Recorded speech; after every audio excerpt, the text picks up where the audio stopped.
नमस्ते दीदी भैया, देखिए हमारे यूट्यूब चैनल पर जा रहा बहुत प्यारा प्यारा गीत। आप लोग देखिए, लाइक शेयर सब्सक्राइब करिए। फुल आवाज में देखिए। हम है चुटकुला है चुलबुली, दोनों लोग आ गए हैं माता का गीत लेकर। इस समय नवरात्रि चल माता रहा के है। दरबार में आप देखिए। लोग फुल आवाज में देखिएगा, पूरा सपोर्ट करिएगा। बाजारिया से लादा मलमो चुनरी लाल लाल हो, बाजारिया से लादा बलमो चुनरी लाल लाल हो, बाजारिया से लादा बलमो चुनरी लाल लाल हो, बाजारिया से लादा बलमो चुनरी लाल लाल हो, बाजारिया से लादा बलम। चुनरी चढ़ावल जाई माई दरबार हो, चुनरी चुनरी चढ़ावल जाई माई दरबार। चुनरी चढ़ावल जाई माई दरबार हो, बाजारिया से लादा बलमु चुनरी लाल लाल हो, बाजारिया से लादा बलमु चुनरी लाल लाल हो, बाजारिया से लादा बलम।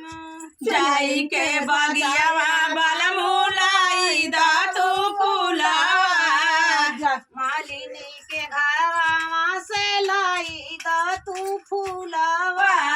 मालिया के घरवा से लादा बलमु फूलावा, मालिनी के घरवा से लादा बलमु फूलवा। गंजला गोथाला जाई, गंजला गोथाला जाई, हम लाल लाल हो चढ़ावल जाई गजला हो, माई दरबार हो चढ़ावल जाई गजला हो, माई दरबार हो चढ़ावल जाई गजला हो। ओ माई दरबार हो चढ़ावल जाई गजला हो, माई दरबार हो चढ़ावल जाई गजला। बाजारिया से लादा बलमु चुनरी लाल लाल हो, बाजारिया से लादा बलमु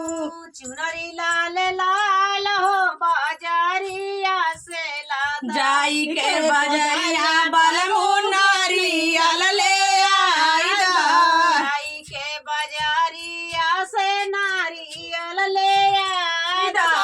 जाई के बाजारिया से नारियल ले आइदा, जाई के बाजारिया से नारियल ले आइदा। नारियल चढ़ावल जाई, नारियल चढ़ावल जाई, माई दरबार हो बाजारिया से लादा बलमु बाजारिया से लादा बलमु चुनरी लाल लाल हो, बाजारिया से लादा बलमु चुनरी लाल लाल हो, बाजारिया से। जाई के बाजारे बलमु घिउआ ले आइदा, जाई के बाजारिया से घिउआ ले आइदा। जाई के बाजारे बलमु घिउआ ले आइदा, जाई के बाजारे बलमु घिउआ ले